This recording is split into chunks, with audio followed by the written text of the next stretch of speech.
The gate creaked like a prayer answered too late. Eleanor Finch stood there, her baby's cry cutting through the Colorado wind like a blade through silence, and spoke words that would haunt Thomas Harlow's dreams. "I don't need a husband, just a place where my baby can sleep." Her voice broke on the last word, and something inside the rancher's chest broke with it. The spring thaw had brought more than melting snow to Iron Ridge. It had brought a woman whose desperation matched his own hidden hunger for redemption. Subscribe to witness how two broken souls discover that sometimes the family we need finds us when we've stopped looking for it. The wooden gate stood between Eleanor Finch and whatever mercy the world might still hold. Her arms ached from carrying Samuel through the endless Colorado morning, his small body trembling against her chest like a bird caught in winter's last cruel breath. The baby's cries had grown weaker over the past hour, and that terrified her more than his earlier wailing. Weak meant giving up, and she couldn't let him give up. Not when they'd come this far, not when the spring thaw promised new beginnings that felt as distant as stars. The ranch house beyond the gate looked solid, permanent, everything her life had ceased to be since James died and left her with nothing but love, and a child who needed more than love to survive. Thomas Harlow heard the crying before he saw the woman. He'd been mending fence posts behind the barn, his hands working automatically, while his mind wandered through the familiar territory of solitude and regret. The sound cut through his concentration like a knife through leather. High, desperate, unmistakably infant. His first instinct was to ignore it, to let whatever tragedy had found his doorstep pass by like so many others had. But something in the quality of that cry, something raw and pleading, made him set down his tools and walk toward the front of his property.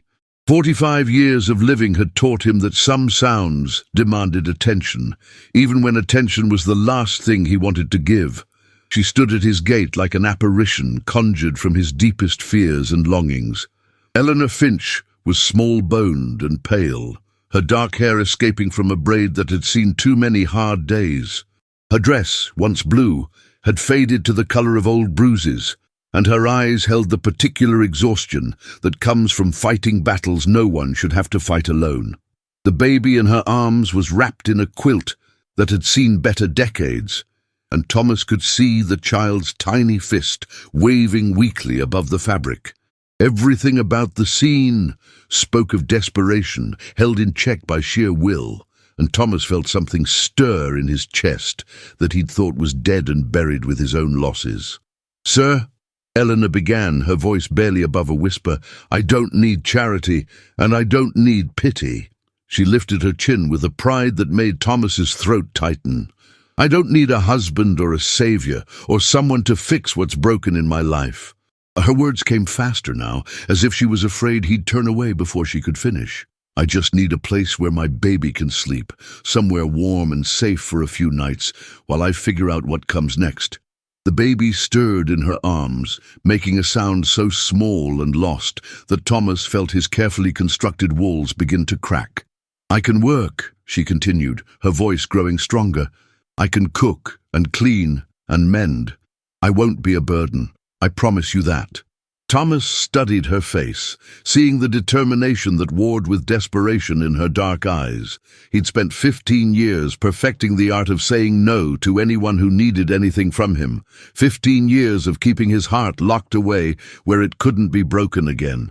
But standing there in the morning light, watching this woman hold her child, like he was the only thing keeping her tethered to the world, Thomas felt those 15 years of careful isolation crumbling like a dam in spring flood.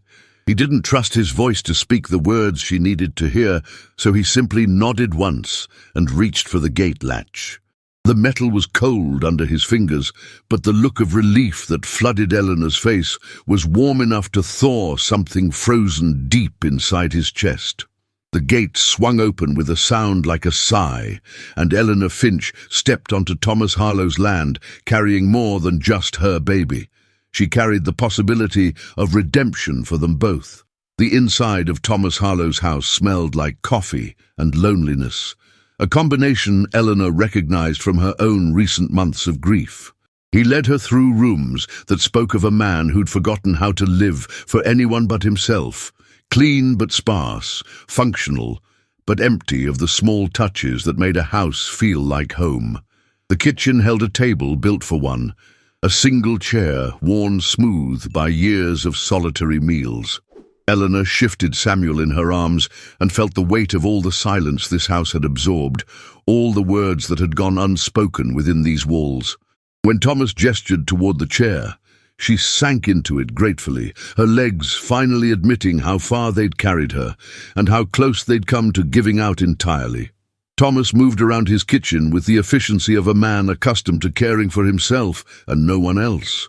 He put coffee on to boil and sliced bread with hands that trembled almost imperceptibly, and Eleanor wondered when he'd last had company that wasn't conducting business or delivering bad news. Samuel had quieted in her arms, his small body finally relaxing in the warmth of the house, and she felt tears threatened for the first time since she'd knocked on the gate. Relief was dangerous. It made you remember how afraid you'd been, how close you'd come to losing everything that mattered. She blinked hard and focused on the man who'd opened his door to strangers without asking for explanations or promises. "There's a room upstairs," Thomas said without looking at her, his voice rough from disuse. "Used to be." He stopped, cleared his throat, started again. "It's got a bed and a window that faces east, gets good morning light." He poured coffee into 2 cups, his movements careful and deliberate.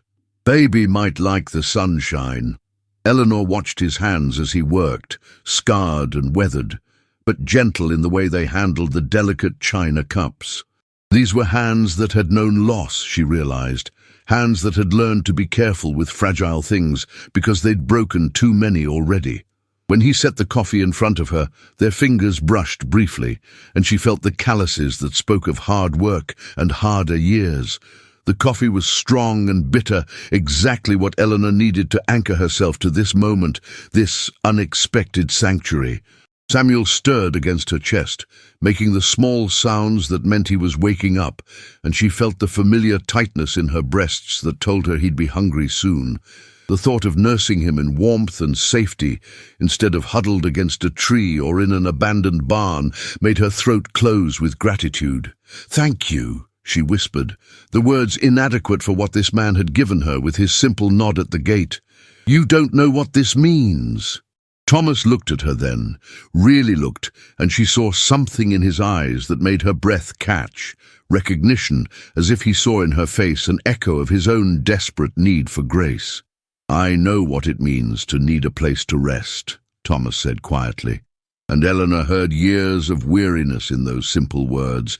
He sat down across from her, his large frame making the kitchen chair look fragile, and wrapped his hands around his coffee cup like it was an anchor. "I know what it means to carry something precious and be afraid you're not strong enough to keep it safe." Samuel chose that moment to open his eyes, blinking up at the ceiling with the unfocused gaze of the very young, and Thomas's expression softened in a way that transformed his entire face. "He's got your eyes," he observed, and Eleanor felt something shift in the air between them, some invisible barrier lowering just enough to let understanding pass through. The afternoon stretched ahead of them, full of possibilities neither had dared to imagine when the day began, and Eleanor Finch allowed herself to believe that sometimes the world offered exactly what you needed, even when you'd stopped believing you deserved it.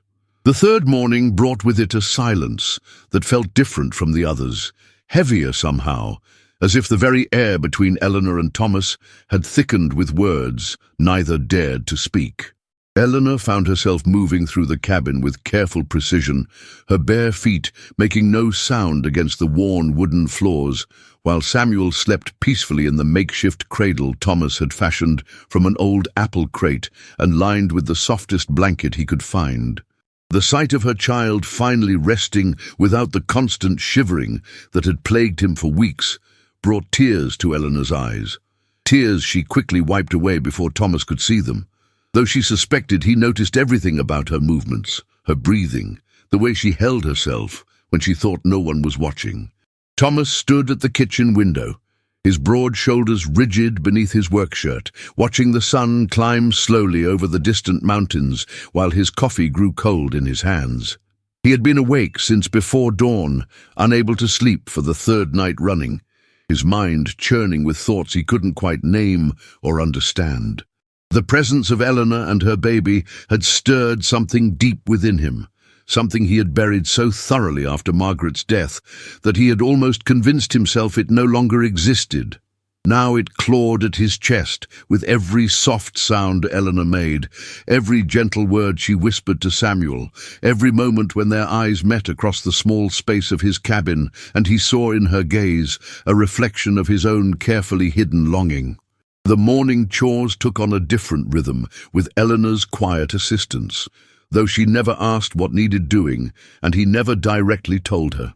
Instead, they moved around each other like dancers who had practiced the same steps for years, she gathering eggs while he milked the cow, she sweeping the porch while he chopped wood, their bodies finding a natural harmony that both comforted and terrified him.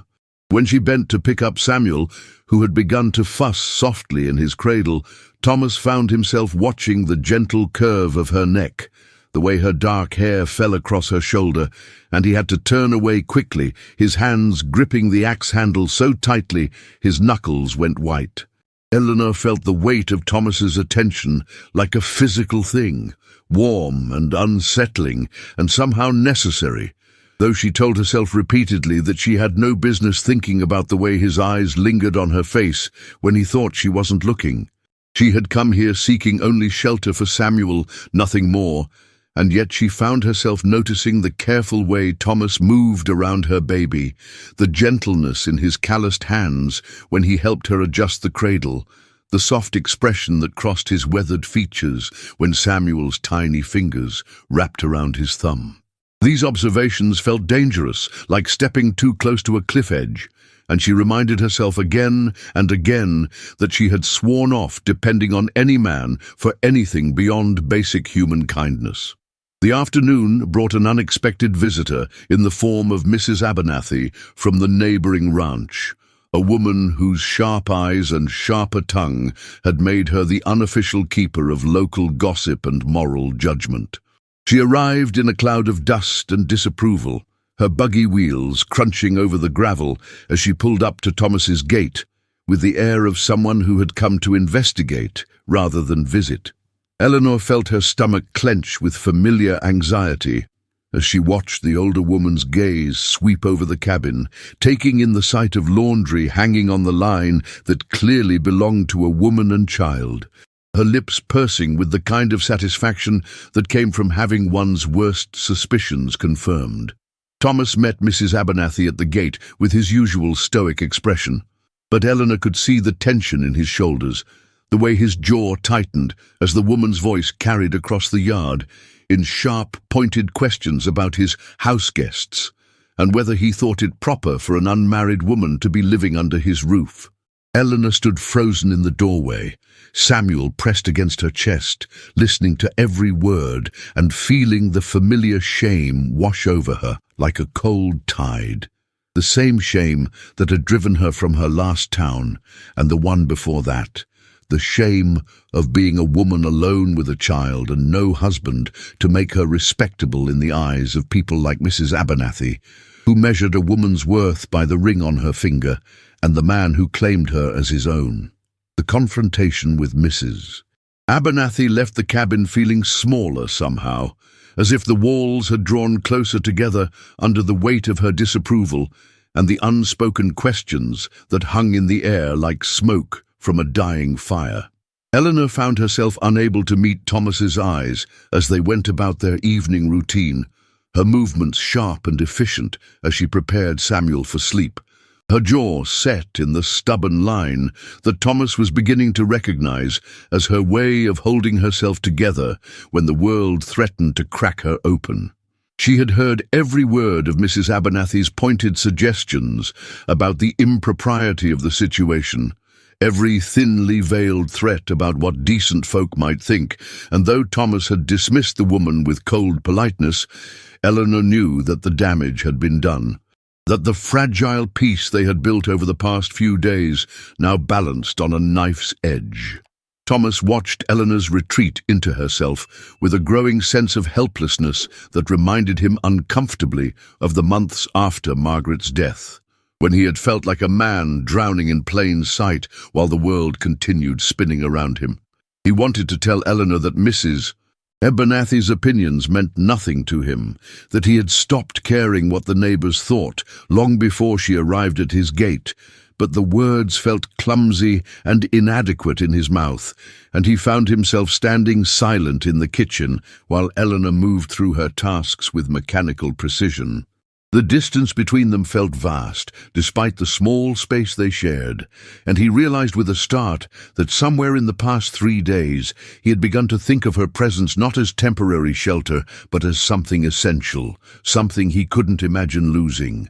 The storm that had been building on the horizon all day finally broke just after sunset, sending sheets of rain against the cabin windows and filling the air with the sound of thunder that made Samuel cry and Eleanor's hands shake as she tried to comfort him. Thomas found himself moving closer without conscious thought, his presence a solid warmth at her shoulder as she paced the small living room, bouncing Samuel gently and humming a lullaby that seemed to calm both the baby and something deep in Thomas's chest. When lightning illuminated the cabin in stark white flashes, Eleanor instinctively stepped closer to Thomas, and he felt the brush of her arm against his, the soft scent of her hair, the way her breathing quickened with each crack of thunder. The power of the storm seemed to strip away the careful politeness they had maintained, leaving them raw and exposed in the flickering candlelight as the wind howled around the cabin like a living thing. Eleanor found herself telling Thomas about the night Samuel was born, alone in a boarding house room, while rain pounded the roof and she labored through the long hours with no one but a reluctant midwife who made it clear she disapproved of unmarried mothers. She spoke of the fear that had consumed her, not just the physical pain, but the terror of bringing a child into a world that would judge him for the circumstances of his birth. And Thomas listened with an intensity that made her feel both vulnerable and strangely safe. When Eleanor's voice broke on the words, describing how she had held Samuel for the first time and promised him that she would find a way to give him a good life even if she had to do it alone, Thomas reached out without thinking and covered her hand with his own. The touch was gentle but firm, his calloused palm warm against her fingers, and for a moment neither of them moved or spoke, the storm raging outside while something equally powerful and transformative stirred in the space between them. Eleanor looked up into Thomas's face and saw there a reflection of her own longing, her own desperate need for connection, and she realized that despite all her declarations about not needing a husband, she had begun to need this man in ways that terrified and thrilled her. The storm passed near midnight, leaving the air clean and cool and full of the scent of wet earth and new growth, but neither Eleanor nor Thomas slept, both lying awake in their separate beds, listening to the steady drip of water from the eaves and the soft breathing of Samuel in his cradle. The cabin felt different now, charged with possibility and danger in equal measure, and Eleanor found herself staring at the ceiling and wondering if she had the courage to reach for something she had convinced herself she didn't want, while Thomas lay rigid with the knowledge that his carefully constructed solitude had been shattered beyond repair, and he wasn't sure whether to mourn its loss or celebrate its destruction. The morning after the storm dawned clear and bright, the world washed clean and sparkling with droplets that caught the early sunlight like scattered diamonds across the grass and fence posts. Eleanor woke to find Thomas already gone from the cabin, though she could hear the steady rhythm of his axe splitting wood somewhere beyond the kitchen window, the sound both comforting and somehow final, as if he were working through some internal struggle with each precise blow. Samuel lay peaceful in his cradle, his tiny face relaxed in sleep, and Eleanor allowed herself a moment to simply watch him breathe. this perfect small person who had given her life meaning and purpose, even as he had made it infinitely more complicated and precarious. She found Thomas by the woodpile, his shirt damp with sweat despite the cool morning air, his movements sharp and focused in a way that told her he had been working since before dawn. When he looked up at her approach, she saw something different in his eyes, a kind of resolved determination that made her stomach flutter with anticipation and dread. He set down the axe and wiped his hands on his pants, his gaze never leaving her face, and she knew without words that the careful balance they had maintained was about to shift irrevocably. The silence stretched between them, heavy with unspoken questions and the weight of decisions that would change everything. And Eleanor found herself holding her breath as if the very air had become too precious to waste. Thomas had spent the sleepless hours before dawn wrestling with thoughts that had circled his mind like wolves, relentless and hungry and impossible to ignore. He had built his life around the safety of solitude, the predictable rhythm of days that held no surprises and demanded nothing from his carefully guarded heart. But Eleanor's presence had shattered that illusion of safety with the gentle persistence of water wearing away stone. Now he stood before her, his hands still trembling slightly from the force of his wood splitting, and tried to find words for feelings he had buried so deep he had almost forgotten their names. The morning light caught the auburn highlights in her hair, the soft curve of her mouth, the way she held herself with quiet dignity despite everything she had endured, and he knew that he was lost, completely and irrevocably lost. Eleanor watched the play of emotions across Thomas's weathered features and felt her own heart begin to race with the recognition of something momentous approaching, something that would require her to choose between the safety of her carefully maintained independence and the terrifying vulnerability of allowing herself to hope for more than mere survival.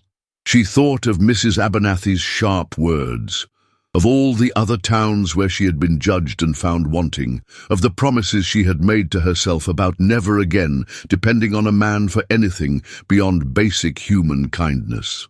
But she also thought of the way Thomas's eyes softened when he looked at Samuel, the gentle strength in his hands, the way he had opened his home to them without question or condition, and she realized that some promises were meant to be broken when something better came along to take their place.